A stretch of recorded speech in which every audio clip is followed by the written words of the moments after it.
Mga magsasaka, dapat tulungan ngayong National Rice Awareness Month. Narito ang news scoop ni Judith Estrada Larino.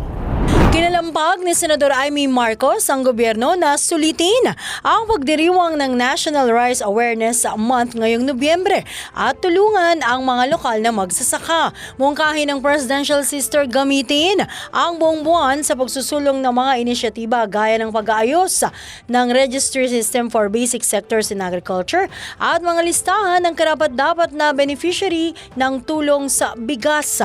Dapat anyang makapagtulungan ng mga lokal na pamahalaan para matiyak na ang mga nakalista ay tunay na nagtatanim ng palay at mabigyan sila ng karampatang suporta. Sinabi pa ni Senador Marcos na maaari na ring simulan ang desalting o paglilinis sa mga bukirin, kanal at imbakan ng tubig dahil mahalaga ito para mapabuti ang daloy ng tubig sa mga taniman.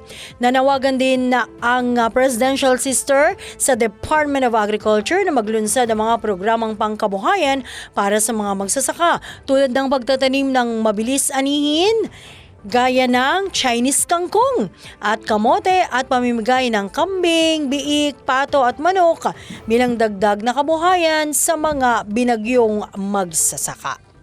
Yan ang aking news scoop. Ako, si Judith Estrada Larino, nagbabalita ng tama, naglilingkod ng tama.